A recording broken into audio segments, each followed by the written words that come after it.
तो इसके बाद में अपन आते हैं आपके इसके बायोकेमिकल टेस्ट में। बायोकेमिकल टेस्ट से हम जो है ना बैक्टीरिया की को अगेन आइडेंटिफाई में डिफ्रेंशिएट कर पाते हैं, और इनमें जो एंट्रोबैक्टीरिया के मेंबर हैं, स्पेशली जब हम एस्चेरिचिया कोलाई को आइडेंटिफाई करने जाते हैं, तो स्टार्ट में हमने आपको बोला ग्राम सिस्टेनिन, कार्लोनिपिंग, देन आपका पेरिट्राइकस फ्लैजिला, इसकी एक क्वालिटी होती है। उसके बाद में आपको कल्चर मीडिया जिनमें हमको एक तो ग्रो करते हैं, तो प्राइमरी उसमें हम DAP कल्चर मीडिया लेते हैं, एक तरह का ये मीट एक्सट्रैक्ट मीडिया है। दूसरा डिफ्रेंशिएट करने के लिए हम मेकाम की अगार मीडिया का उपयोग करते हैं, और मेकाम की अगार मीडिया के बाद में अल्टीमेटली हम इनको ब्लड अगार मीडिया डिफ्रेंशिएटिंग मीडिया है, इसमें इनकी जो आपकी बैक्टीरिया है उनकी आपकी हीमोलाइसिस प्रॉपर्टी के आधार पर उनको फर्दर डिफ्रेंशिएट करते हैं। तो बायोकेमिकल टेस्ट में एंट्रोबैक्टीरिया के मेंबर के लिए हम सबसे पहले आपका इंडोर टेस्ट लगाते हैं, फिर मिथाइल रेट टेस्ट लगाते हैं, साइट्रिक टेस्ट लगाते हैं, और बोगस टेस्ट लगाते हैं। तो हमने ये देखा है कि एस्चेरिचिया कोलाई या साल्मोनेलाइसिस और सेगला की जो मेंबर्स होते हैं ये जनरली इंडोर पॉजिटिव होते हैं इकोलाई, और इसके बाद में मिथाइल रेट टेस्ट भी पॉजिटिव आता है इसमें। इसके बाद में साइट्रेट टेस्ट इसका नेगेटिव आता है, और आपका बोगस टेस्ट नेगेटिव आता है। अब इसमें अल्टीमेटली जब ये तय हो जाता है कि इनके बायोकेमिकल टेस्ट करने के बाद में हम इनके एंटीजन के बारे में स्टडी करते हैं, और ये एंटीजन का जो डायग्नोसिस है बैक्टीरिया के आइडेंटिफिकेशन में बहुत इंपॉर्टेंट रोल अदा करते हैं। तो हमने ये देखा है कि जो आपकी एंट्रोबैक्टीरिया में जो एंटीजेनिक फैक्टर है वो generally antigen O, antigen K, antigen H and antigen F जो है ना इनमें पॉजिटिव पाए जाते हैं। और आपका ये जो बैक्टीरिया हैं जनरली ये एंट्रोटॉक्सिन एंटीजन क्रिएट करते हैं, क्योंकि ये सभी बैक्टीरिया एलिमेंट्री कैनाल में GI ट्रैक्ट में प्रॉब्लम क्रिएट करते हैं। डायरिया है, डिसेंट्री है, पेन एब्डामेन है, वॉमिटिंग है, इस टाइप की प्रॉब्लम्स हैं।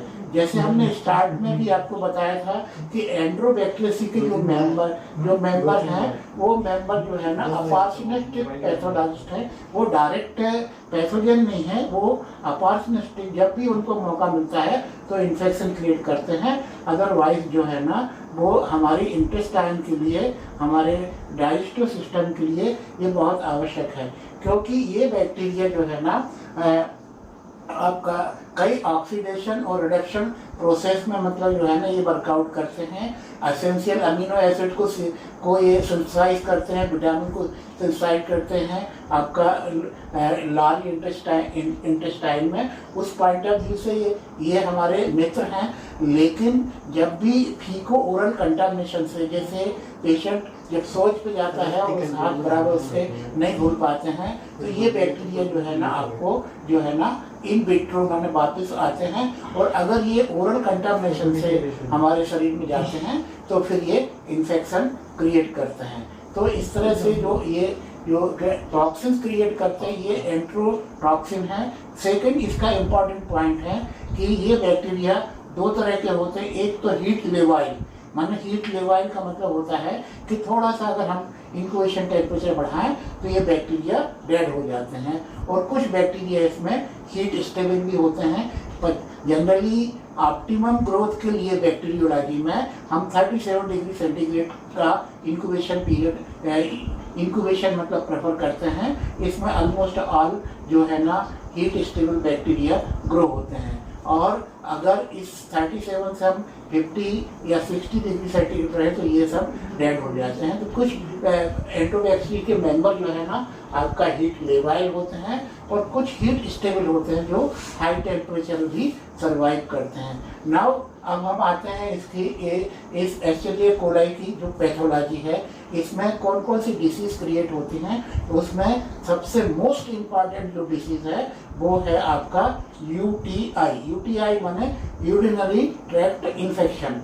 देन आपका जैसे स्टार्ट में हमने बताया कि एंट्रोबैक्टीरिया के जो मेंबर हैं इनको एंट्रोबैक्टीरिया का नाम इसलिए दिया गया है क्योंकि ये हमारे डाइजेस्टिव सिस्टम में और प्रायः पूरी एलिमेंट्री कैनाल सिस्टम में जो है ना आपका स्मॉल इंटेस्टाइन से लार्ज इंटेस्टाइन तक ये बैक्टीरिया जो है ना पाए जाते हैं और ये तरह तरह की बायोकेमिकल एक्टिविटीज में पार्ट लेते हैं। तो इस तरह से ये जो क्रिएट करते हैं फीको ओरल कंटामिनेशन से ये आपका यूरिनरी ट्रैक्ट इन्फेक्शन क्रिएट करते हैं। और जब ये फीको ओरल कंटामिनेशन से हम मतलब कंज्यूम करते हैं पानी के थ्रू, जैसे बारिश में आदमी जो है ना आपका नाइट सॉइल के लिए नदी के किनारे बैठ जाता है और उसके बाद में जो नाइट सॉइल है पानी में कंटामिनेट हो जाती है और पानी में जब कंटामिनेट होती है तो दूषित पानी जब हम पीते हैं तो आप देखेंगे कि इस सीजन में जो आपका बारिश का सीजन है,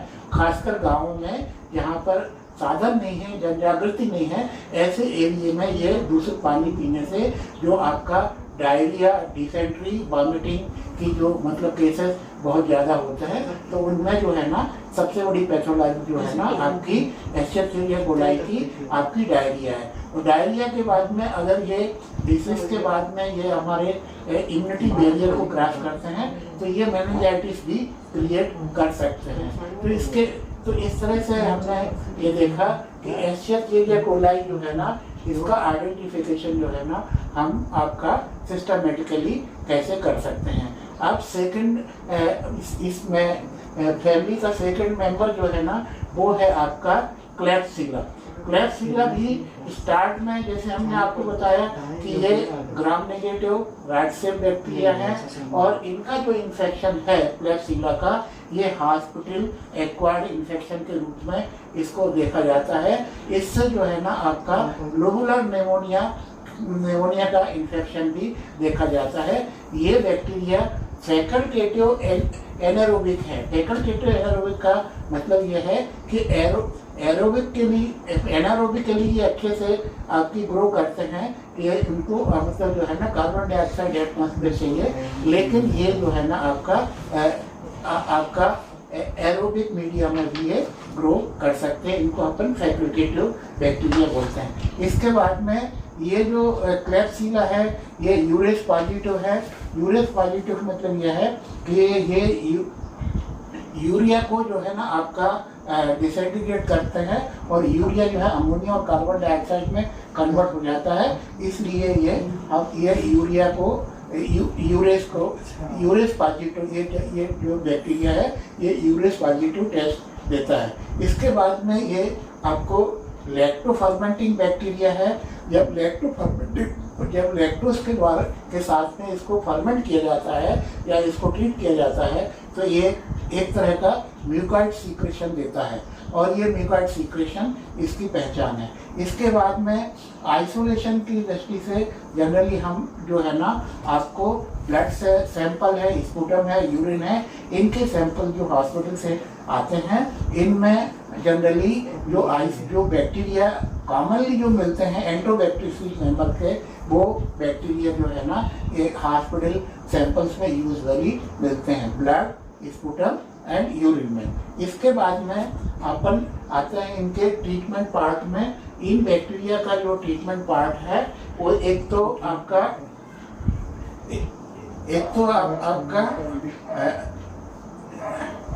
सेफेलोस्पेरिन इज ए ड्रग जो कि आपकी यूटीआई इन्फेक्शन में कॉमनली यूज होती है।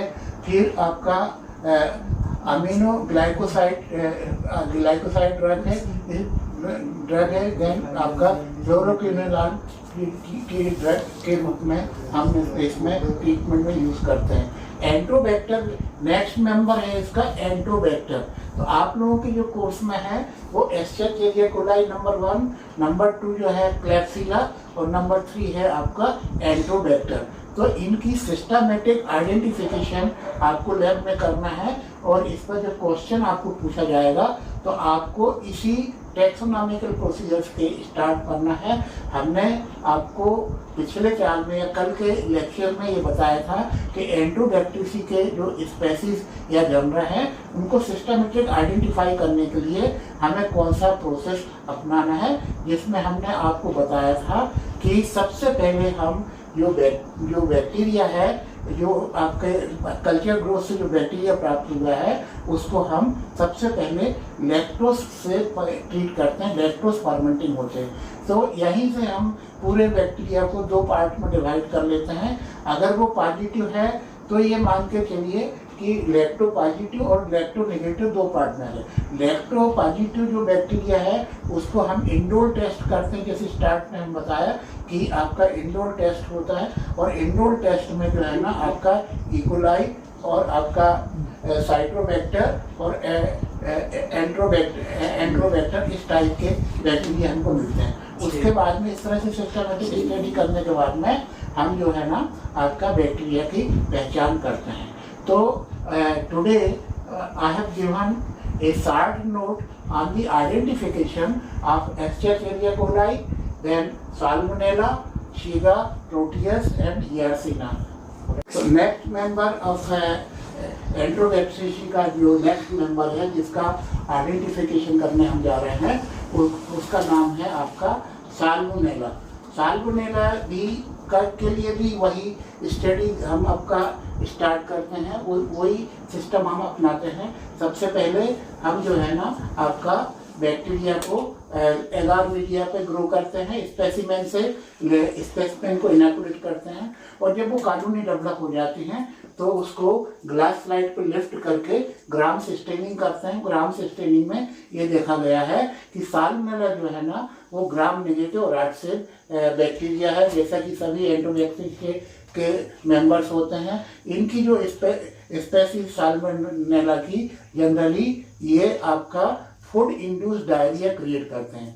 साल्मोनेला की जो स्पेसीज हैं वो सबसे पहले क्या क्रिएट करती हैं, फूड इंड्यूस डायरिया। ये हम पहले बता चुके हैं। माने अगर कंटामिनेटेड फूड है, दूषित भोजन है जिसमें आपके ये बैक्टीरिया किसी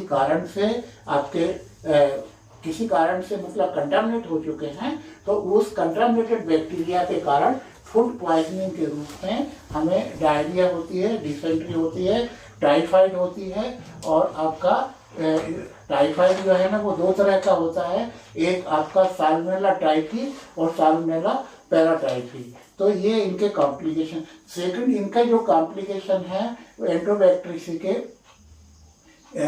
के सेकंड इनका जो कॉम्प्लिकेशन है वो आपका एंट्रिक परफोरेशन है। एंट्रिक परफोरेशन का मतलब ये है कि अगर आपका टाइफाइड इन्फेक्शन है इंटेस्टाइन में तो इनमें जो है ना रशेस होते हैं, और अगर पेशेंट प्रॉपर प्रिकॉशन नहीं लेता है तो ये रशेस जो है ना आपका इंटेस्टाइन में बस्ट हो जाते हैं, जिससे ब्लीडिंग स्टार्ट हो जाती है, जिसको हम एंट्रिक परफोरेशन बोलते हैं। और इस एंट्रिक परफोरेशन के कारण पेशेंट की डेथ हो जाती है। इसके बाद में आपका इसके बाद में ये ब्लड बैरियर को क्रॉस करके ब्रेन में भी जा सकता है, और ब्रेन में ये आपका मेनिंजाइटिस क्रिएट करता है। तो इसके जो सिम्टम है वो फीवर है, एब्डोमिनल पेन है, गैस्ट्रो एंट्राइटिस है, और आपका बोन डिसीजेस हैं। देन इसकी जो प्रिकॉशंस हैं वो प्रिकॉशंस है आपका फूड सेफ्टी। सबसे पहले आपको शुद्ध भोजन करना है, इसके बाद में आपका जो है ना बॉइल्ड वाटर का आपको उपयोग करना है, शुद्ध पानी और शुद्ध भोजन, और आपका हैंड वॉशिंग के द्वारा इसको हम आसानी से रोक सकते हैं। क्लीन सफाई का इसमें लेबोरेटरी का जो डायग्नोसिस है साल्मोनेला में, ये वो लैब डायग्नोसिस में इसके हम जो क्विक टेस्ट है जो यूजुअली आज हर लेबोरेटरी में फॉलोअप होता है, वो इनके एंटीजन टेस्ट में एंटीजन एंटीबॉडी टेस्ट होती है। यूजुअली जो किट कमर्शियली अवेलेबल होती है साल्मोनेला की, वो एंटीजन हमको मार्केट से जो है ना अवेलेबल होते हैं, और ये एंटीजन 4 प्रकार के होते हैं जो हमने आपको बताया। एंटीजन आपका साल्मोनेला टाइफी ओ, ये सोमेटिक एंटीजन कहलाता है। इसके बाद में साल्मोनेला टाइफी एच, ये जो है ना आपका एंटीजन प्योर बॉडी का एंटीजन है। और उसके बाद में आपके 2 एंटीजन और होते हैं इसके, जिसको हम बोलते हैं साल्मोनेला पैराटाइफी एएच और साल्मोनेला पैराटाइफी बीएच। तो ये जो एंटीजन है ये इनका सस्पेंशन कमर्शियली मार्केट में अवेलेबल रहता है, और जिस पेशेंट को आपका टाइफाइड इन्फेक्शन होता है, साल्मोनेला का इन्फेक्शन होता है, उनके ब्लड में जो है इनकी एंटीबॉडी फार्म हो जाती हैं। अतः पेशेंट का सीरम लेकर के जिसमें उनकी एंटीबॉडी, अगर इन्फेक्शन है तो एंटीबॉडी होती हैं, तो उन एंटीबॉडीज को सीरम के साथ में ये जो कमर्शियली अवेलेबल एंटीजन है इसका हम मतलब जो है ना एग्लूटेशन टेस्ट लगाते हैं, और अगर एग्लूटेशन पॉजिटिव आता है तो हम ये कन्फर्मेटरी कह पाते हैं कि पेशेंट को जो है आपका फलाना साल्मोनेला टाइफी सोमेटिक इन्फेक्शन है, या साल्मोनेला टाइफी एच जो प्योर आपका बैक्टीरियल इन्फेक्शन है, पैराटाइफी, इस टाइप के हम इसके मोस्ट इम्पॉर्टेंट जो इसकी रिपोर्टिंग पैटर्न है वो इसकी टाइटर वैल्यू पर निर्भर करती है। जनरली क्या होता है कि जो एंटोबैक्टीरियसी के और भी बहुत सारे मेंबर हैं जो इस टाइप की एंटीजेनिसिटी देते हैं, फॉल्स पॉजिटिव टेस्ट देते हैं, लेकिन अगर इसका टाइटर जो है ना 1:6 1:160 और अबव डायल्यूशन में पॉजिटिव आता है, स्पेशली आपका साल्मोनेला टाइफी एच जो कि मतलब ट्रू टाइफाइड है, और बाकी साल्मोनेला पैराटाइफी एच और BH जो है ना, पर इनकी टाइटर वैल्यू जो है ना मस्ट बी 1:160 एंड अबव होना चाहिए। तो इस तरह से अभी हमने आपको एंट्रोबैक्टीरियसी के आपके 3-4 मेंबर्स के आइडेंटिफिकेशन के बारे में, लैब डायग्नोसिस के बारे में आपको बताया। तो उसकी आप इसको स्टडी करिए, इसमें जो प्रॉब्लम्स आती हैं आप मेरे से क्लियर कर लेते हैं। Thank you.